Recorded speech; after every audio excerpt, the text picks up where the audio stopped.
সুপ্রিয় শিক্ষার্থীবৃন্দ, আশা রাখি তোমরা যে যেখানেই আছো প্রত্যেকেই ভালো আছো, নিরাপদে আছো।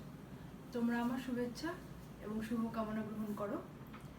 আবারও তোমাদের তৃতীয় বর্ষের ক্লাস নিয়ে তোমাদের সামনে উপস্থিত হয়েছি। আমি ডক্টর মুক্তা সাহা, সহযোগী অধ্যাপক, রাষ্ট্রবিজ্ঞান বিভাগ, ঢাকা কলেজ, ঢাকা।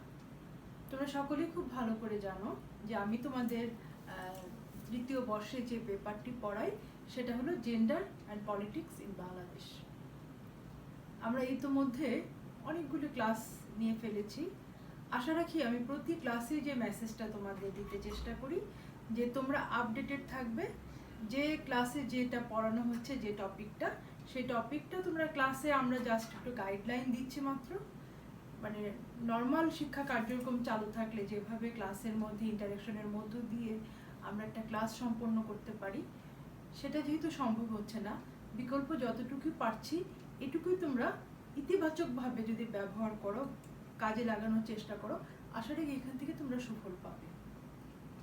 তো যে ক্লাসগুলি হয়ে গেছে এই ক্লাসগুলি তোমরা সুন্দর করে নোট করে তোমরা নিজেদের কাছে রেখে দাও, তাহলে পরীক্ষার সময় তোমাদের প্রস্তুতির যে একটা লোড সেটা পড়বে না। তোমরা একটু একটু করে এগিয়ে যাও, কারণ আমি প্রতি সময়ই যে কথাগুলি তোমাদেরকে বলে থাকি যে যত অন্ধকার যত কালোই হোক, অন্ধকার যত দীর্ঘই হোক, এটা চিরস্থায়ী হতে পারে না। আমরা খুব আশাবাদী, আমরা খুব শীঘ্রই স্বাভাবিক জীবনে স্বাভাবিক শিক্ষা কার্যক্রমে ফিরব। আমাদের শিক্ষা প্রতিষ্ঠানগুলো আবার তোমাদের কলরবে মুখরিত হবে। আমরা আবার ক্লাস ভর্তি ছাত্রদের সামনে ক্লাস নিতে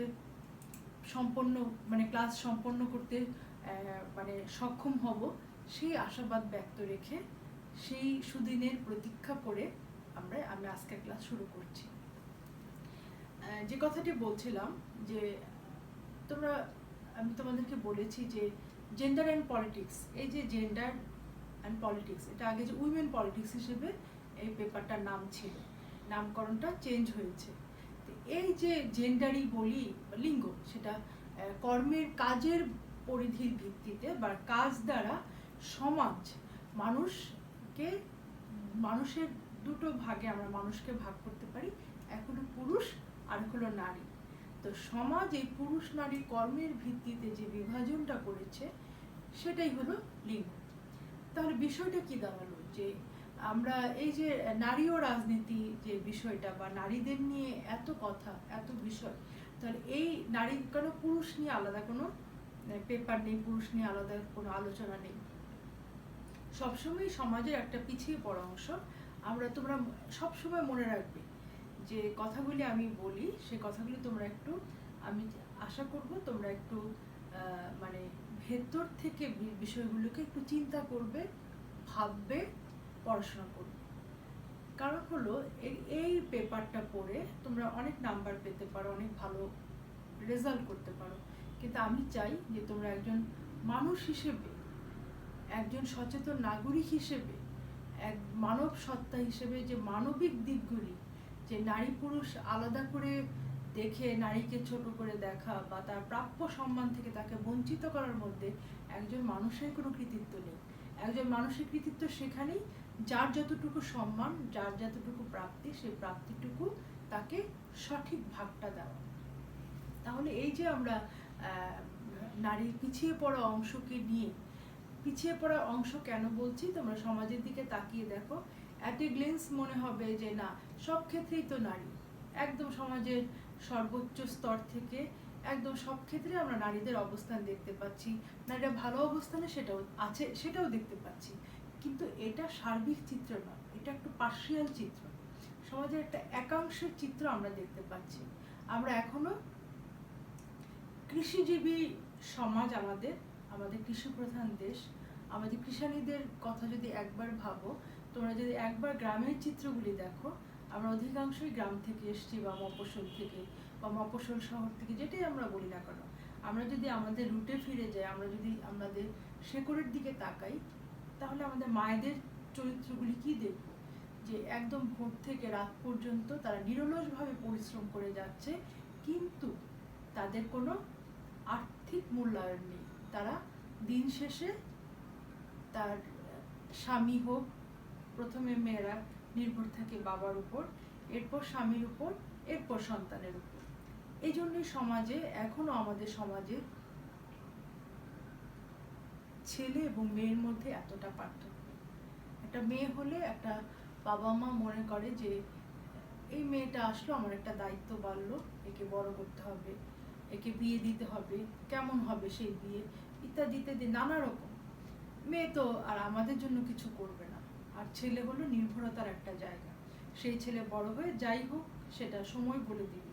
কিন্তু এই যে মানুষ আশায় বাচ্চা ছেলেদেরকে বড় করে, একসাথে ছেলে মেয়ে বড় করতে গিয়ে যে বৈষম্যের শিকার মেয়েটিকে হতে হয়, আমি সকলের কথা বলছি না, আমি বলছি আমাদের সমাজের অধিকাংশের কথা।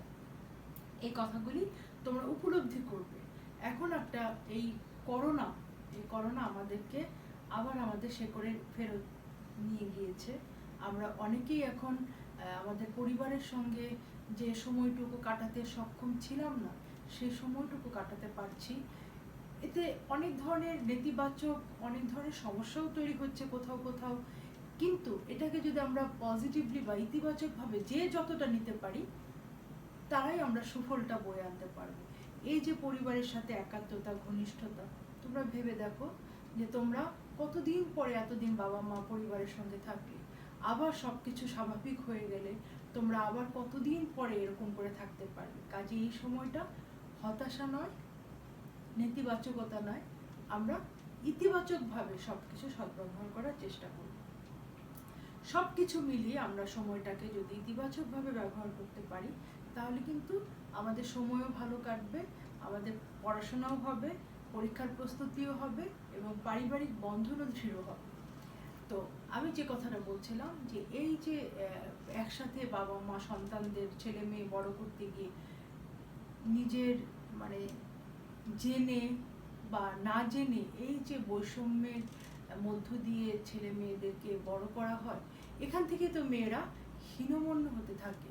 মেয়ে মানে আস্তে কথা বলতে হবে, মেয়ে মানে আস্তে হাঁটতে হবে, মেয়ে মানে ঘর গৃহস্থালির কাজ জানতে হবে, মেয়ে মানেই বেশি দূর পড়াশোনা করার প্রয়োজন নেই, ইত্যাদি ইত্যাদি যে ধারণা। এবং একটু বড় হওয়ার পরে দেখো, আমি তোমাদেরকে উদাহরণটা দিয়েছি, একটু বড় হওয়ার পরে তোমরা এখন 3rd ইয়ারে পড়ছো, তোমার যদি কোনো বোন তোমার কাছাকাছি সময় থাকে, একটু বড় একটু ছোট, দেখো বাবা মার মধ্যে তাকে বিয়ে দেওয়ার একটা চিন্তা শুরু হয়ে গিয়েছে। এটা বাবা মার দোষ না, এটা সমাজ আমাদেরকে এইভাবে ভাবতে শিখিয়েছে।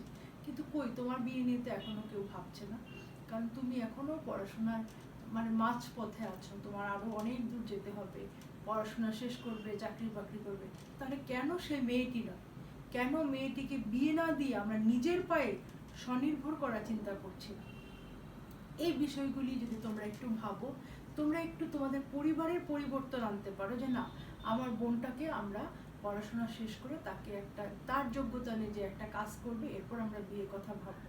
হোক না একটু দেরি, হোক না সমাজে কটু কথা, তাতে কিচ্ছু যায় আসে না। প্রথম বিষয় হলো তোমার বোনের জীবনটা কতটা মূল্যবান। এই অল্প বয়সে বিয়ে, অল্প বয়সে সংসার, অল্প বয়সে সন্তান ধারণ, চারদিকে তাকিয়ে দেখো যে কত মেয়েরা কত ধরনের সমস্যায় নিমজ্জিত হচ্ছে, মুখ বুঝে সমস্ত কিছু সহ্য করে নিচ্ছে। এই বৈষম্যগুলি আমার যেটা তোমাদের কাছে প্রত্যাশা, এই বিষয়গুলিকে তোমরা হৃদয় দিয়ে উপলব্ধি করবে এবং তোমাদের জায়গা থেকে তোমরা বিনয়ের সাথে, যেখানে দেখবে যে অন্যায় হচ্ছে, সেটা হোক তোমার বাবা, হোক তোমার মা, হোক তোমার পরিবারের বয়োজ্যেষ্ঠকে, তোমরা বিনয়ের সাথে তোমার তোমার উপলব্ধির কথা, তোমার মতাদর্শের কথা, তোমার দর্শনের কথা তুমি জানাবে যে আমি চাই আমার বোনের জীবনটা এইভাবে এগিয়ে যাক, এইভাবে আমার বোন লেখাপড়া করুক। তাতে এরপর যদি তোমার মানে অভিভাবকরা তোমার কথা না শুনুক, তুমি তোমার চেষ্টাটুকু চালিয়ে যাও। আমি মনে করি আমার প্রতিটা শিক্ষার্থী এইভাবে নিজেদেরকে সচেতন করে তুলবে যে ভবিষ্যতের জন্য আজকে মায়ের পাশে দাঁড়াও। কোথাও কোনো বই বলো, কোনো ধর্মগ্রন্থ বলো, কোথাও লেখা নাই যে এই কাজগুলি মেয়েদের, এই কাজগুলো পুরুষের। রান্না বান্না মানে মেয়েদের কাজ, কিন্তু দেখো বড় বড় 5 স্টার হোটেলগুলিতে যাও, গিয়ে দেখো তো একজন মহিলা পাও কিনা যেখানে রান্নার কাজ করছে, তাদেরকে বলা হয় শেফ। কোথাও লেখা নাই সন্তান লালন পালন শুধু মেয়েদের কাজ। কোথাও লেখা নাই ঘর গৃহস্থালির কাজ শুধু মেয়েদের কাজ। আমরা সমাজ আমরা এটা তৈরি করেছি। কাজে তুমি যদি তোমার নিজের কাজটুকু করো, তুমি যদি তোমার বোনের পাশে দাঁড়িয়ে তাকে একটু সহযোগিতা করো, মায়ের সঙ্গে একটু সহযোগিতা করো, রান্নাবান্না। আরেকটা কথা মনে রাখবে, যে কোনো শিক্ষা হলো শক্তি। তুমি যদি একটু একটু রান্না পারো, একসময় তুমি দেশের বাইরে যাবে, একসময় তোমার একটা সমস্যা হতে পারে, তোমাকে একা অনেক কিছু ট্যাকেল দিতে হতে পারে, এমনকি তুমি বাইরের খাবার খেতে পারছো না, তোমাকে নিজে একটু করে খেতে হতে পারে। প্রতিটা শিক্ষা, মনে করো যে কোনো ছোট বিষয় থেকে বড় বিষয়, যে কোনো শিক্ষাই তোমার শক্তি। এটা যে কখন কিভাবে তোমার জীবনে কাজে দিবে সেটা তুমি জানো না। কাজে আমি তোমাদের কাছে তোমাদের অভিভাবক হিসেবে, তোমাদের একজন শিক্ষক হিসেবে এইটুকুই আবেদন করব যে তোমরা প্রতিটা মুহূর্তকে এনজয় করো, প্রতিটা মুহূর্ত প্রিয়জনদের পাশে থেকে তাদের কাছ থেকে ভালো কিছু নেওয়ার চেষ্টা করো এবং তোমার যে ভালোটুকু তাদের মধ্যে ছড়িয়ে দেওয়ার চেষ্টা করো। এই শিক্ষাগুলি থেকেই কিন্তু এই নারী ও রাজনীতি বা জেন্ডার অ্যান্ড পলিটিক্স, আমার যে বাংলাদেশের প্রেক্ষাপট, এই বাংলাদেশের প্রেক্ষাপটে এর চেয়ে মানে হাতে কলমে শিক্ষা আর কিছু হতে পারে না। তুমি এই শিক্ষাটুকুই যদি আমার শিক্ষার্থীরা মানে গ্রহণ করতে পারে, আমি মনে করব যে আমার সব কিছু সার্থক। তোমার বোনের দিকে তুমি একজন তোমার মতো একজন মানুষ হিসেবে, সে তোমার বোন, সে একটা মেয়ে, সে দুদিন পরে একজন স্ত্রী হবে, মা হবে, এরকম করে না ভাবে তাকে একজন মানুষ হিসেবে মূল্যায়ন করতে চেষ্টা করো। তোমার মার প্রাপ্য সম্মানটুকু তোমার বাবা তোমার মাকে দিচ্ছে কিনা, বা তোমার বড় ভাই বা যাদের দেওয়ার কথা দিচ্ছে কিনা, সেটাকে তোমরা মূল্যায়ন করো। মা সারাদিন কি পরিশ্রম করছে, কি কি কত কিছু কি তোমাদের জন্য করছে, সেটাকে একটু ভাবতে চেষ্টা করো। এবং একটা দিন যদি সম্ভব হয়, আমি আমার ছেলে মেয়েকে বলি, একদিন যদি সম্ভব হয় রান্নাঘরে গিয়ে তো একটা দুইটা আইটেম একটু করে নিজে খেয়ে দেখো তো, বা একটু খাওয়াও পরিবারের সবাইকে। দেখো কোনো কাজ কি সহজ? সহজের সংজ্ঞা আর কঠিনের সংজ্ঞা কি? যে কাজটা আমরা পারি সেটাই সহজ। তুমি যদি চা বানাতে পারো, এটা তোমার কাছে কোনো বিষয়ই না। তুমি যদি রান্না করতে পারো, এটাও তোমার কাছে কোনো বিষয় না। আর যদি তুমি না পারো, যদি তুমি প্রক্রিয়াটা না জানো, তাহলে কিন্তু এটা অত্যন্ত একটা কঠিন কাজ। তাহলে এই যে নারীরা পিছিয়ে পড়া অংশ, যেন আমরা একটা মানুষ, আমরা দুটো হাত নিয়ে পৃথিবীতে এসেছি। একটি হাত যদি আজকে কোনো কারণে মনে করো অচল হয়ে যায়, বা আমি কাজে লাগাতে পারছি না, কোনো একটা অ্যাক্সিডেন্টে আমার হাতের কোনো সমস্যা হলো, তাহলে আমাকে এক হাত দিয়ে চলতে হবে এবং কিছুদিনের মধ্যে আমি এটা অভ্যস্ত হয়ে যাব। কিন্তু দুই হাতে যে সময় আমি যে কাজটা করতে পারতাম, এক হাত দিয়ে করতে গেলে সেটা অনেক বেশি সময় লাগবে, দ্বিগুণেরও বেশি। ঠিক তেমনি সমাজে নারী পুরুষ মিলে মানুষ, নারী পুরুষ মিলে সমাজ, নারী পুরুষ মিলে আমাদের দেশ। সেই নারী পুরুষের একটা অংশকে আমি যদি অফ করে রাখি, তুমি ঘরে থাকো, তাহলে কিন্তু আমাদের এই সমাজের যে উন্নয়নটা, উন্নয়নশীল দেশ হিসাবে, সেটা কিন্তু অনেক দেরি হয়ে যাবে। কাজে আমাদের চাওয়াটা কি, এই পেপারের মানে সচেতনতা বোধ, যেটা নাকি মানসিকভাবে আমরা মনে করি কি যে আমরা শরীর দিয়ে কাজ করি, শারীরিক শক্তি সবচেয়ে বড় শক্তি, অবশ্যই বড় শক্তি, কিন্তু তার চেয়েও বড় শক্তি হলো মনের শক্তি। তুমি দেখো, তুমি যখন একটা মেন্টালি একটা প্রিপারেশন নিয়ে ফেলবে যে আমি এই কাজটা করবো, এভাবে এভাবে করব, কাজটা হয়ে যাবে, তখন তোমার মনটা তোমার শরীরটাকে চালনা করবে। মনটা হলো সবচেয়ে বড়। তুমি যদি মনের শক্তিতে তুমি শক্তিশালী হতে পারো, কোনো কিছুই তোমাকে পিছপা করতে পারবে না। তো এই বিষয়গুলিকে ধারণ করে, এই বিষয়গুলিকে মাথায় রেখে তোমরা এই পেপারটি পড়বে, তাহলে আমি মনে করব যে এই পেপার পড়া সার্থক।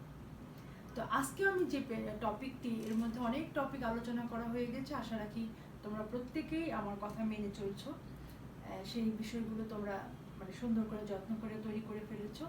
আজকে যে বিষয়টা বলবো, যে আমাদের উন্নয়নশীল দেশে নারীরা বিভিন্নভাবে পিছিয়ে আছে, সেই পিছিয়ে পড়া অংশের জন্য সরকার বিভিন্ন ধরনের উদ্যোগ গ্রহণ করেছে। এছাড়াও পাশাপাশি বেসরকারি অনেক সংস্থা অনেক উদ্যোগ গ্রহণ করেছে। আজকে আমাদের টপিক হলো the role of NGOs of development of women in Bangladesh. এনজিওর ভূমিকা কি বাংলাদেশের নারী উন্নয়নের ক্ষেত্রে? এনজিওর কি কি ভূমিকা? এনজিও, এটা হলো it's a abbreviation, non government organisation. NGO non government organisation, বেসরকারি সংস্থা। এটা একটা বেসরকারি সংস্থা।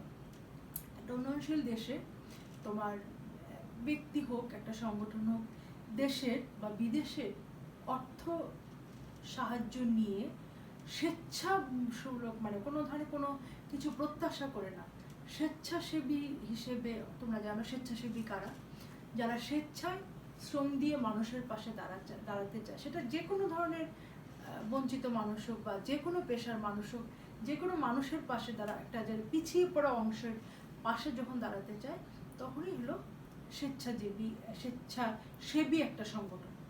সেই স্বেচ্ছাসেবী সংগঠন যখন এই ধরনের উদ্যোগ গ্রহণ করে, তখন সেটা হয়ে যায় যে স্বতঃস্ফূর্তভাবে যখন কোনো ধরনের কাজের এগিয়ে আসতে চায়, তখন সেটাকে আমরা বলি একটা বেসরকারি সংস্থা বা এনজিও। এরকম এনজিওরা অনেক, তোমরা জানো অনেক এনজিওর তোমরা নাম জানো, অনেক এনজিওর হয়তো তোমরা কোনো না কোনোভাবে কোনো এনজিওর সঙ্গে হয়তো যুক্ত। বাংলাদেশে বিভিন্ন ধরনের এনজিও প্রতিষ্ঠান রয়েছে যারা নাকি বিভিন্ন রকম কর্মসূচি গ্রহণ করে আসছে। তো এই কর্মসূচিগুলি তারা গ্রহণ করে কতটা সার্থক হতে পারলো বা কতটা তাদের উদ্যোগ মানে সফলকাম হলো, সেটা একটু আমরা আলোচনা করব। প্রথমে পয়েন্টসগুলি তোমরা দেখো। এই পয়েন্টসগুলি হুবহু লিখতে হবে তা না, আমি একটা জাস্ট তোমাদের জন্য বোঝানোর জন্য আলোচনার সুবিধার্থে আমি কয়েকটা মানে পয়েন্ট রেডি করেছি। এই পয়েন্টসগুলিও তোমরা রাখতে পারো, এর সঙ্গে কিছু যোগ করতে পারো, এর সঙ্গে কিছু বিয়োগ করতে পারো, প্লাস মাইনাস করে তোমরা 10টা-11টা পয়েন্টসের মধ্যেই আলোচনাটাকে সীমাবদ্ধ রাখতে পারো। কিন্তু প্রতিটা বিষয় তোমরা সুন্দর করে বোঝানোর চেষ্টা করবে যে এই পয়েন্টসে তুমি কি বোঝাতে চেয়েছো। দেখো, আয় এবং কর্মসংস্থান কর্মসূচি। তাহলে আমরা প্রথমেই বললাম যে গ্রামের যে মহিলারা তারা বিভিন্নভাবে পিছিয়ে আছে, মানে শহরেও পিছিয়ে আছে, কিন্তু গ্রামের মেয়েরা একটু অসচেতন, একটু তাদের শিক্ষার আলোটা কম, বিভিন্নভাবে পিছিয়ে আছে। এই এনজিওর মাধ্যমে তাদেরকে প্রথমে সচেতন করার একটা দায়িত্ব গ্রহণ করা হয় এবং তাদেরকে বিভিন্নভাবে কিভাবে তারা মানে আয় করতে পারে, কিভাবে তারা তাদের যোগ্যতা অনুযায়ী কর্মসংস্থান খুঁজে নিতে পারে, সেই ধরনের কর্মসূচি গ্রহণ করা হয়। একটু বোঝার চেষ্টা করো, যে তোমরা গ্রামে একটু দেখবে, কিন্তু এখানে এই এনজিওর অনেক মানে যে আমি যেহেতু এই নারীর উপরে মানে আমার গবেষণাপত্রটি আমি সাবমিট করেছি, আমি যেহেতু এর উপরে পিএইচডি করেছি, আমি এখানে কাজ করতে গিয়ে নানা ধরনের অভিজ্ঞতা আমি অর্জন করেছি। সেটা হলো এই যে এনজিওরা বিভিন্ন ধরনের ঋণ দিচ্ছে, লোন যেটা আমরা বলি, বিভিন্নভাবে তাদেরকে বিনা সুদে বা অল্প সুদে বিভিন্নভাবে যে ঋণ দিচ্ছে, সেই ঋণের টাকাটা, সেই লোনের টাকাটা তারা হয়তো সে চাইলো যে আমি একটা হাঁসের খামার করব, আমি একটা মুরগির খামার করব, বা আমি পুকুরে মাছ চাষ করব, বা আমি মৌমাছির মানে মৌ আহরণের একটা ব্যবস্থা করব, ইত্যাদি ইত্যাদি নানা রকম, বা আমি একটা সবজি বাগান করব, বা আমি একটা নার্সারি করব, যেটাই হোক না কেন, এই উদ্দেশ্য নিয়ে সে হয়তো ঋণের যে প্রক্রিয়াটা, সেই প্রক্রিয়াটা সম্পন্ন করে সে কিছু টাকা গ্রহণ করলো, এটা তো তাকে শোধ দিতে হবে। এই টাকাটা নেওয়ার পরে তার যে হাজবেন্ড, তার যে শ্বশুর, যাকেই আমরা ধরি না কেন, মানে আমরা একটা সিম্বলিক অর্থে ধরে নিচ্ছি, সেটা যেই হোক না কেন, হয়তো তার টাকার মধ্যে ভাগ বসালো বা প্রেশার ক্রিয়েট করলো যে তুমি এই কাজটা করতে পারবে না। তখন কি করবে? সংসারের শান্তির দিকে তাকিয়ে অশান্তি এড়ানোর জন্য ওই নারী কি করছে, এই লোনের টাকাটা তাদের হাতে তুলে দিচ্ছে, তারা তাদের ইচ্ছে মতো খরচ করছে। তাহলে তো যে পারপাসে এই এনজিও তাদেরকে লোন দিল, সেটা কিন্তু ফুলফিল করা সম্ভব হলো না। তাহলে এই মানে আমরা দেখতে পাচ্ছি যে অনেক ধরনের কার্যক্রম চলছে। এরপরে আছে যে ধর্মকে ব্যবহার করে, ধর্মকে ব্যবসার একটা হাতিয়ার করে যারা ফতোয়াবাজ, যাদেরকে আমরা বলি, যে এরাও নানা রকম নেতিবাচক কথাবার্তা এদের সম্পর্কে একটা চালানোর চেষ্টা করতে থাকে এবং বিভিন্ন ধরনের ধর্মীয় গোঁড়ামির মধ্যে কিভাবে আবদ্ধ করা যায় সেই চেষ্টার জন্য কিন্তু যতটুকু সফল হওয়ার কথা ছিল এরা অতটুকু সফল হতে পারেনি। এরপরে আমরা দেখি ঋণ প্রদান ও বিনিয়োগ। এই পয়েন্টগুলি সবগুলি প্রায় কাছাকাছি বেশি। এই যে প্রথম যেটা বললাম যে মনে করো যে একজন নারী ভোর থেকে রাত পর্যন্ত পরিশ্রম করছে, কিন্তু দিন শেষে, রাত শেষে, ওই মাস শেষে সে কিন্তু কপরদক্ষিণ, তার কাছে কিন্তু কোনো আর্থিক কোনো বেনিফিট সে পাচ্ছে না। তাহলে কি সে পরনির্ভরশীল? সে যে এই যে পরিশ্রম করছে সেই পরিশ্রমের কোনো আর্থিক মূল্য তার নেই। তাহলে তাকে তার আয়টা কিভাবে হবে? তাহলে এই পরিশ্রমটা যদি সে আজকে অন্য জায়গায় করতো, সে যদি একটা ফার্ম করতো, সে যদি একটা তার যোগ্যতা অনুযায়ী, তার ভালো লাগা অনুযায়ী একটা কাজ করতো, তাহলে কিন্তু তার একটা আয়ের ব্যবস্থা হতো। এবং আয় হওয়া মানে তার একটা কর্মসংস্থান হওয়া। এই বিষয়টা তো ক্লিয়ার। এরপরে দেখো ওই বিষয়টাকে যদি আমরা বলি, ওই বিষয়টার জন্যই কিন্তু ঋণ প্রয়োগ এবং ঋণ প্রদান এবং বিনিয়োগ। বিনিয়োগটা কি? বিনিয়োগ তো তোমরা খুব ভালো করে জানো যে আমি একটা অর্থের একটা অ্যামাউন্ট একটা গ্রহণ করলাম, এই অ্যামাউন্টটা আমি কিভাবে এক জায়গায় ইনভেস্ট করব। ইনভেস্ট করে ব্যবসায়ীরা কি করে, যে হয়তো আমরা জানি অনেক বড় বড় ব্যবসায়ী আজকে কোটি কোটি কোটি কোটি টাকার সে বিজনেস করছে, কিন্তু একসময় সে কিন্তু খুব অল্প পুঁজি দিয়ে শুরু করেছিল। সে হয়তো 5,000, 10,000, 15,000, 20,000 বা 50,000 টাকা দিয়ে তার ব্যবসাটা শুরু করেছিল। ওই যে বিনিয়োগটা করলো, বিনিয়োগ মিনস ইনভেস্টমেন্ট, ওই ইনভেস্টমেন্টের মধ্য দিয়ে একটা মনে করো আমি যদি একটা ছোটো ব্যবসা ধরি, আমি একটা 10,000 টাকার কিছু কাপড় কিনলাম, এটা আমি বিক্রি করলাম 12,000 টাকায়। এই যে 10,000 টাকা আমি ইনভেস্ট করলাম, 2,000 টাকা আমি প্রফিট পেলাম। এটা হলো আমার মূলধন থেকে গেল 2,000 টাকা প্রফিট। এরপর আমি কি করলাম, 12,000 টাকায় আমি ইনভেস্ট করলাম, আরও আমি 5,000 টাকা পেলাম, আমার 17,000 হয়ে গেল। এই যে এইভাবে আমি আমার যে ক্যাপিটালটাকে আমি বারবার করে ইনভেস্ট করছি এবং আমি এখান থেকে একটা প্রফিট পাচ্ছি। এই প্রফিটটাকেই আমি এক সময় গিয়ে এই প্রফিটটাই আমার একটা বড় ক্যাপিটাল হয়ে দাঁড়াচ্ছে। তাহলে আমার এইভাবে আমার ব্যবসার প্রসারণটা ঘটছে। কিন্তু এই যে নারীদের জন্য এত ধরনের ব্যবস্থা করা হচ্ছে, তারা কিন্তু 1/3 ফল ভোগ করতে পারছে না। তাহলে তারা ঋণ গ্রহণ করেই কি করবে, আর কিভাবে বিনিয়োগ করে সেখান থেকে সুফল আনবে?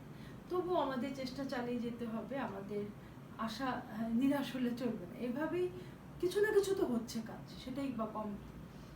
স্বাস্থ্যসেবা পরিকল্পনা। এখন দেখো, স্বাস্থ্য হলো আমাদের মৌলিক যে চাহিদাগুলো আছে, অন্ন, বস্ত্র, বাসস্থান, শিক্ষা, চিকিৎসা তার মধ্যে অন্যতম। তাহলে এই যে স্বাস্থ্য মানে হলো শরীর মন দুটা মিলে কিন্তু স্বাস্থ্য। আমরা কখনোই মনটাকে ওইভাবে গুরুত্ব দিই না, আমাদের সমাজে ওইভাবে গুরুত্ব দেয় না। তাহলে স্বাস্থ্য সেবা এবং পরিবার পরিকল্পনা। আমরা দেখো যে তোমরা একটু শুধু মানে আমি বলবো যে দৃষ্টিটাকে একটু তোমরা দূরদৃষ্টি করো, তাহলে তুমি অনেক কিছু দেখতে পারবে। যে আমাদের মেয়েদের গ্রামাঞ্চলে এই যে এখন করোনা কাল, কত মেয়ের জীবন যে ধ্বংস হয়ে যাচ্ছে, কত অল্প বয়সে যে মেয়েদেরকে বিয়ে দেওয়া হচ্ছে। বিয়ে দেওয়া মানেই তাদের মা হওয়ার একটা সম্ভাবনা তৈরি করে দেওয়া, এবং এই অল্প বয়সে মা হতে গিয়ে কত ধরনের সমস্যা তৈরি হচ্ছে। আর দেখো আরো বিষয় হচ্ছে, এই একটা ওয়াইফ যখন বারবার কন্যা সন্তানের জন্ম দেয়, তখন তাকে ধরে নেওয়া হয় যে এটাও তার একটা অপরাধ। এই যে ভুল, অথচ তোমরা খুব ভালো করে জানো, তোমরা ম্যাচিউর এনাফ যে একটা সন্তান ছেলে হবে না মেয়ে হবে, এখানে মেয়েদের কোনো হাত নেই, এটা পুরোটাই নির্ভর করছে পুরুষের উপর। এই যে ভ্রান্ত ধারণা নিয়ে সমাজ দিনের পর দিন নারী নির্যাতন করে যাচ্ছে, ওই নারী মেয়েটার উপর বিভিন্ন ধরনের টর্চার হচ্ছে, এরপর ওই ছেলেটাকে আবারও তার পরিবার বিয়ে করাচ্ছে। এভাবে কত মেয়ের যে জীবন ধ্বংস হয়ে যাচ্ছে তার কোনো নিয়োগতা নেই। তোমরা তাকিয়ে দেখবে তাহলে এই যে পরিবার পরিকল্পনা পদ্ধতি, একসময় তো এটা খুব নাজুক অবস্থা ছিল, এই এনজিওর কিন্তু একটা অনেক বড় একটা ভূমিকা এই পরিবার পরিকল্পনাটা গ্রামাঞ্চলে মানুষের মেয়েদের মধ্যে বিশেষ করে ছড়িয়ে দেওয়ার জন্য, পাশাপাশি পুরুষদের সচেতন করাটাও ওনাদের একটা অনেক বড় একটা ভূমিকা এখানে কাজ করেছে। সংগঠন বিনির্মাণ কর্মসূচি, বিভিন্ন ধরনের সংগঠন বিভিন্ন ধরনের কর্মসূচি গ্রহণ করে নারীদের পাশে দাঁড়ানোর চেষ্টা করেছে। এবং কি করা হয়েছে এখানে, মানে সময় নিয়ে একটা কাজ করা, যে এতটুকু সময়ের মধ্যে আমরা এই ধরনের কর্মসূচিগুলি গ্রহণ করে আমরা এই প্রকল্প বা এই কর্মসূচি দিয়ে আমরা নারীদের জীবনে একটা প্রভাব ফেলবো, ইতিবাচক প্রভাব। সেটা মানে আমরা সবাই খুব প্রত্যাশা করি যে সমাজের যদি প্রতিটা স্তরে, বিশেষ করে গ্রামাঞ্চল থেকে যদি মানুষের মধ্যে সচেতনতা বোধ, শিক্ষা, স্বাস্থ্য, প্রতিটা সেক্টরে যদি নারীরা সচেতন হতে না পারে তাহলে আমাদের সমাজ পরিবর্তন সম্ভব নয়। এই সংগঠন বিনির্মাণও এখানে একটা, এই সংগঠনগুলি বিভিন্ন ধরনের কার্যক্রম নিতে পারে, বিভিন্ন ধরনের কর্মসূচি হাতে নিতে পারে। সেটা হতে পারে নারী বান্ধব শিক্ষা, নারী বান্ধব চিকিৎসা, নারীদের বিভিন্ন বিষয়ে সচেতনতা তৈরি করা ইত্যাদি ইত্যাদি নানা ধরনের কর্মসূচি এরা গ্রহণ করে থাকে। বয়স্ক সাক্ষরতা কর্মসূচি, শিক্ষার কোনো বিকল্প নেই। সেটা বিভিন্ন কারণে নারীরা হয়তো অল্প বয়সে, এই যে বললাম আমাদের নানাবিধ কারণে মেয়েরা শিক্ষা থেকে ঝরে পড়ে। তো একটা সময় এরা এই এনজিওরা বয়স্ক শিক্ষা কার্যক্রম শুরু করলো, যে বয়স্করা যদি কোনোভাবে একটু কষ্ট করে একটা স্বাক্ষরও দিতে পারে সেটাও একটা অনেক বড় একটা বিষয় হয়ে দাঁড়াবে। এই গণস্বাক্ষরতা কর্মসূচিকে বাস্তবায়ন করার জন্য সারা দেশে একসময় অনেক ধরনের কর্মসূচি গ্রহণ করা হয়েছে। প্রশিক্ষা কর্মসূচি, স্বতঃস্ফূর্তভাবে প্রশিক্ষণের মধ্য দিয়ে নারীরা যে যা করতে চায় তাদের সেই কাজের প্রতি ভালো লাগাটা তৈরি করা, সেই কাজের একটা পরিবেশ তৈরি করে দেওয়া, নারীরা যাতে কাজ করে নিজেদের মানে ভালোবাসাটুকু দিয়ে, নিজেদের যোগ্যতাটুকু তারা উজাড় করে দিয়ে বিভিন্ন ধরনের কর্মসূচি গ্রহণ করতে পারে। এই প্রশিক্ষা, এই কর্মসূচিগুলি নারীদের মধ্যে ছড়িয়ে দিয়েছে, বা বিভিন্ন ধরনের কর্মসূচি গ্রহণ করে তাদেরকে বিভিন্নভাবে সচেতন করার বা বিভিন্ন কার্যক্রমে তাদেরকে যুক্ত করার একটা প্রয়াস তারা চালিয়েছে। তারপরে এই যে বয়স্ক শিক্ষার মতো কিশোর কিশোরী শিক্ষা কর্মসূচি, কারণ কিশোর কিশোরী হলো মানে জীবনের অনেকগুলি স্টেপ আছে। তোমরা একটা সময় পার হয়ে, কিছুদিন আগে পার হয়েছো বয়সন্ধিকাল। এই যে কিশোর কিশোরীরা বয়সন্ধি একটা সময় থেকে, শিশু থেকে কৈশোরে পদার্পণ করে, এই সময় তাদের নানা ধরনের মানে ইন্টারনাল চেঞ্জ হয়, শারীরিক মানসিক বোধ, কিন্তু আমরা এগুলিকে খুব একটা গুরুত্ব দিই না। যেটা বিভিন্ন দেশগুলি অনেক এগিয়ে গেছে, আমাদের একটু একটু করে আমরা সামনের দিকে এগোচ্ছি। হয়তো শহরের বাবা মারা এই বিষয়গুলি যতটা বোঝার চেষ্টা করে বা গুরুত্ব দেয়, অন্যান্য জায়গায় সেটা হয় না। কিন্তু তোমরা খুব গুরুত্ব সহকারে বিষয়গুলোকে বিবেচনা করার চেষ্টা করো।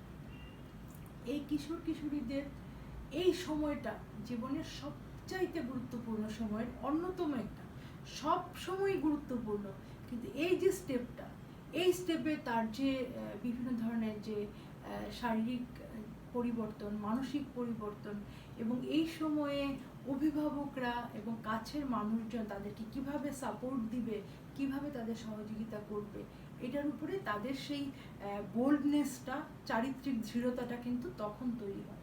তো এই সময়ে নানা ধরনের মেয়েদের এক ধরনের পরিবর্তন, একটা মানে এই ভ্রান্ত কিছু ধারণা নিয়ে, তোমরা বুঝতে পারছো, ভ্রান্ত কিছু ধারণা নিয়ে মেয়েরা বড় হতে থাকে। মানে পরিবারের সাথে পুরুষদের নাই তো, ভাই বাবা তো অনেক পরে, মায়ের সঙ্গেও মেয়েরা অনেক সময় বিষয়গুলি শেয়ার করে না, কিন্তু এগুলি খুব ন্যাচারাল, খুব বাস্তবসম্মত, যেটা ছাড়া মেয়েরা পরিপূর্ণ হতে পারে না, মেয়েরা মা হতে পারে না। এই বিষয়গুলিকে আমরা মানে সবচেয়ে গুরুত্বপূর্ণ বিষয়কে আমরা সবচেয়ে অবহেলার চোখে দেখি। তো এই জিনিসগুলিকে সচেতন করার জন্য বিভিন্ন ধরনের কিশোর কিশোরী শিক্ষা কর্মসূচি মানেই যে শুধু পরীক্ষা, লেখাপড়া, নট লাইক দ্যাট। তাদের জীবনের যে শিক্ষা, জীবনের যে প্রয়োজনীয় শিক্ষা, গুরুত্বপূর্ণ বিষয়গুলিকে তাদের মধ্যে ঢুকিয়ে দেওয়া, জাগ্রত করা, সঠিক শিক্ষাটা, ভুল শিক্ষাটাকে সরিয়ে দিয়ে সঠিক শিক্ষায় তাদেরকে পথ দেখানোটাই সবচেয়ে গুরুত্বপূর্ণ। মানে এই ক্ষেত্রে এখানেও এনজিও একটা রোল প্লে করে থাকে, যে এই কিশোরীরা একদিন মা হবে, একদিন বাবা হবে।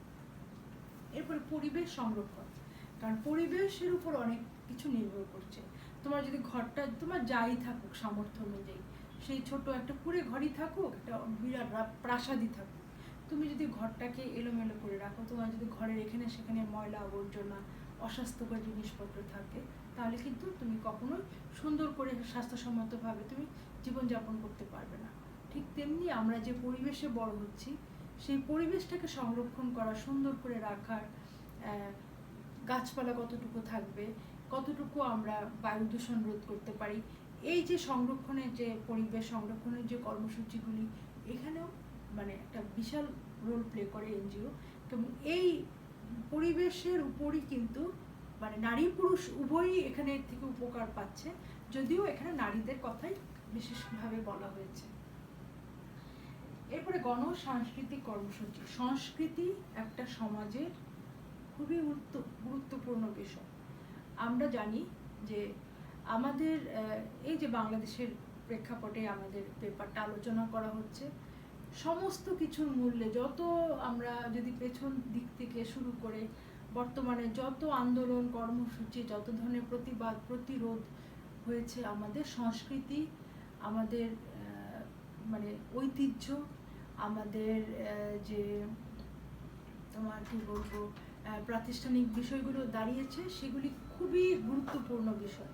কারণ হলো এই সংস্কৃতি দিয়েই একটা দেশকে বোঝা যায়, যে বাংলাদেশের সংস্কৃতি দিয়ে তুমি বাংলাদেশকে বিচার করছো, ইংল্যান্ডের সংস্কৃতি দিয়ে তুমি ইংল্যান্ডকে বিচার করছো, আমেরিকার সংস্কৃতি দিয়ে তুমি আমেরিকাকে বিচার করছো। এই যে সাংস্কৃতিক পরিমণ্ডল বাংলাদেশের, আমাদের যে ইতিহাস, ঐতিহ্য, আমাদের যে বিশেষ দিন, এসে নববর্ষ, ঈদ, পূজা, সব কিছু মিলিয়ে উৎসব, আমাদের সব কিছু মিলিয়ে কিন্তু আমাদের সংস্কৃতি। এই সংস্কৃতি কিন্তু এই সংস্কৃতিটাকে আমরা কতটা গণসংস্কৃতি করতে পারি, সেই গণসংস্কৃতি থেকে মানে সংস্কৃতির মধ্যে সংস্কৃতির চর্চা যদি আমরা সঠিক সংস্কৃতি চর্চা যদি করতে পারি, তাহলে কিন্তু আমাদের মনটা ভালো থাকে। তো একজন নারীর যখন মন ভালো থাকবে, তার ভালো লাগার, সে হয়তো গান করতে শুনতে ভালোবাসে, সে হয়তো গান গাইতে ভালোবাসে, কিন্তু তার কোনোদিন ওই ধরনের সুযোগ হয়নি। কিন্তু এই জিনিসগুলির মধ্য দিয়ে যখন তার মানে একটু কবিতা শুনলো, একটু নাটক দেখলো, এই সংস্কৃতির চর্চাটা যখন সব জায়গায় সর্বত্র ছড়িয়ে পড়বে, এবং এনজিও যে রোলটা প্লে করে, বিভিন্ন ধরনের নাটক থেকে শুরু করে বিভিন্ন ধরনের কর্মসূচি হাতে নিয়ে তারা মানুষের মধ্যে সংস্কৃতি চর্চার একটা তারা চেষ্টা চালায়। তো এইভাবে কি হয়, মানুষের মনটাকে যদি সুস্থ রাখা যায়, যে কথাটা বললাম, তাহলে আমরা শারীরিক শক্তিতে এমনি আমরা বলীয়ান হতে পারি। শরীর মন দুটোই যখন সুস্থ থাকে, স্বাভাবিক থাকে, তখন কিন্তু আমরা অনেক কাজ করার শক্তি পাই, সাহস পাই। তাহলে এই যে বিষয়গুলি আমরা আজকে আলোচনা করলাম বা দেখলাম, এই পয়েন্টসগুলির মধ্য দিয়ে, যে এই পিছিয়ে পড়া নারীদেরকে সামনের দিকে এগিয়ে এনে পুরুষের পাশাপাশি তাদের যোগ্যতা অনুযায়ী কাঁধে কাঁধ মিলিয়ে কাজ করার জন্য বিভিন্ন ধরনের কর্মসূচি, বিভিন্ন ধরনের কি বলবো উদ্যোগ সরকার গ্রহণ করেছে, আবার বেসরকারি সংস্থাও গ্রহণ করেছে। এই সরকার বেসরকারি বিভিন্ন সংগঠনের মধ্য দিয়ে, বিভিন্ন ধরনের কর্মসূচির মধ্য দিয়ে আমাদের আলটিমেট টার্গেট হলো নারীদের উন্নয়ন, নারী সমাজের উন্নয়ন, পিছিয়ে পড়া নারীদেরকে কিভাবে বিভিন্ন ধরনের কার্যক্রমের মধ্যে তাদের যোগ্যতা অনুযায়ী প্রবেশ করানো যায়। এটাই আমাদের আজকের আলোচ্য বিষয়।